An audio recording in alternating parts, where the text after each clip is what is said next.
Bonjour tout le monde, c'est dimanche matin, je voulais faire ma recette de pancake traditionnelle, mais j'ai plus de mélange instantané.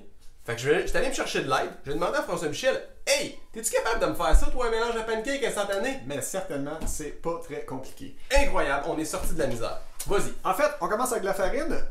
J'ai un parti pris, je vais vous avouer. Vous allez dans n'importe quel magasin, vous achetez une petite balance à 15$. Comme ça, pas besoin de salir rien d'autre que le pot avec lequel vous allez. Fait que normalement, vous allez mesurer. D'habitude, on mesure avec ça ici, mais moi, je m'en servirai pas. Je vais y aller à la bonne franquette. C'est environ 800 grammes de farine que vous avez besoin. L'autre affaire, c'est que pas besoin de se casser la tête, juste y aller comme ça. Puis on mesure la farine. Ça en a un peu partout, mais c'est correct. C'est ça qui est le fun. C'est ça qui est le fun. Ça lit rien d'autre que le bol puis le reste de la cuisine. Exactement.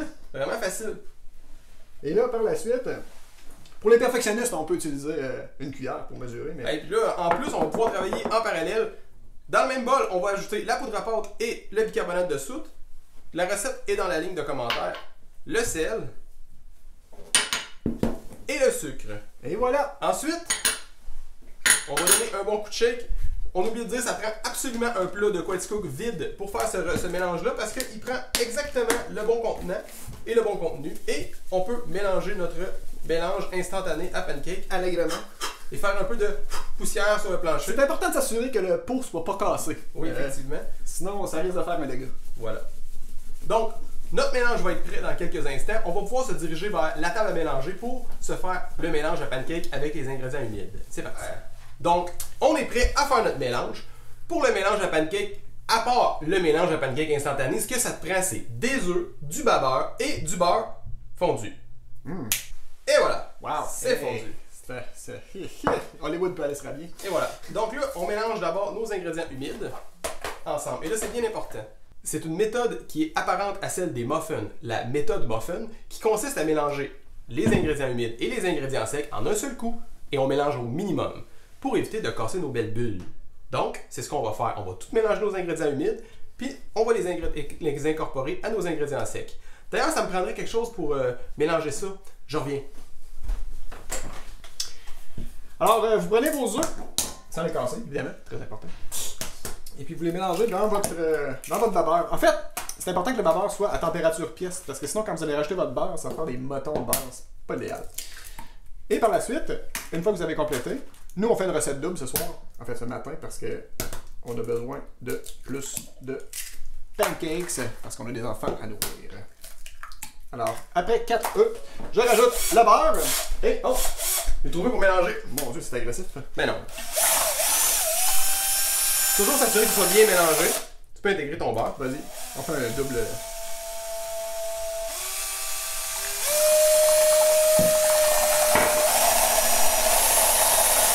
Bien mélangé.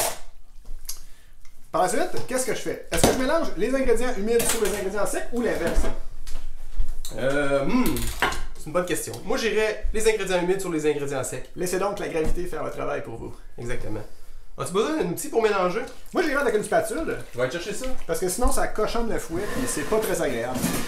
Comme moi, Et là, il faut résister à la tentation oui. de trop mélanger. Hein? Faut pas trop mélanger. Non seulement pour pas briser les bulles, mais aussi parce que il va y avoir du gluten qui va se former, puis ça fait que les pancakes sont un petit peu chewy, comme on dit dans le taoué. C'est pas ça qu'on veut. Non. Vous allez voir, il va encore rester des petits motons de farine dans le mélange, mais c'est bien correct de même. Fait que j'y vais comme ça, et je termine, attention, ça va être terminé. Venez, on touche plus, on s'en va. On s'en va. Mathieu, je me demande dans quoi on cuit ça des pancakes. Hein? Ça, des pancakes, tu cuis ça dans une belle grosse plaque de fonte réchauffée à médium. Tu peux en faire 2 de la shot. C'est parfait sur ma cuisinière à induction. Puis si j'ai pas de cuisinière à induction ou de poêle en fonte, est-ce que je suis un petit peu Embêté? embêté? Moi, je penserais que oui. Mais il y a aussi la possibilité d'utiliser une bonne vieille poêle anti-adhésive ou une poêle à crêpes ou n'importe quoi de plat qui colle pas. Hein? Puis là, est-ce qu'on fait des crêpes ou des pancakes? On fait des pancakes. Ah, c'est différent. Pas mal. La méthode est assez différente parce que la pâte ressemble à une pâte à... Muffin. Voilà. Donc, on va déposer des grosses pastilles de pâte qui vont être assez épaisses, puis on va la laisser gonfler sans la toucher. Hein? Puis une fois que le pourtour de la pâte va commencer à être prêt, ben, on sait que c'est le temps de la tourner. Puis là, il y a une technique spéciale pour la tourner, on va vous le montrer. Donc, c'est le parfait moment pour préchauffer nos 2 plaques. Parce qu'on a un petit 5 minutes d'attente pour la pâte. Fait que tu peux préchauffer la poêle aussi. Une fois que la poêle elle commence à se réchauffer, c'est intéressant de mettre un petit peu de beurre pour empêcher que ça colle. La technique, quand on veut pas trop se salir les doigts, c'est de essuyer, laisser le beurre fondre et après ça l'essuyer. On veut juste laisser un film de beurre, pas nécessairement en avoir du beurre qui est liquide dans la poêle. Donc, on est prêt à mettre le mélange. Oh! Un instant. Ingrédient secret, petit truc pour les gens à la maison. Moi, c'est ce que je fais. Je me rajoute tout le temps une petite dollop de sirop dedans. Pourquoi? Parce que ça aide les crêpes à caraméliser, ce qui veut dire que vous allez avoir des belles crêpes pancakes dorées, sans effort supplémentaire. Excellent. Donc, on est prêt. On en prend une belle louche. Pas trop grande surface, ça va s'étendre un peu en cuisant. Et voilà. Et voilà. 2 belles pancakes rondes. Même procédure du côté de la poêle anti-adhésive. Et là, c'est là d'habitude que les enfants vont commencer à se pointer dans la cuisine parce que ça commence à sentir. Et le son que fait la crêpe en cuisant, c'est Instantané. instantané. Bon, on voit, là, il y a des petits motons de farine. Pas d'inquiétude. En cuisant, ils vont complètement absorber du liquide, puis ça va disparaître dans la pâte. Donc, on attend, on laisse la pancake cuire jusqu'à temps que le pourtour de la crêpe commence à être cuit légèrement. Et là, on va être prêt à tourner la pancake. Donc, dès que notre pourtour, François-Michel, je pense que la tienne est prête. La mienne est prête. J'ai mis mon rond un petit peu plus chaud. Je vais juste aller m'aider du bord de la chose pour retourner. Et voilà. Et voilà. Belle crêpe dorée.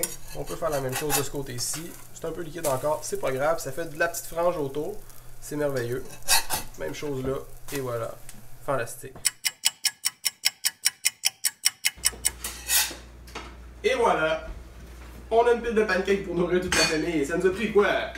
15 minutes, hein? Start finish? À peu près. Parfait, ça. Il nous reste juste à déguster le tout. Avec une belle couche de sirop d'érable. Et voilà, les pancakes du dimanche matin.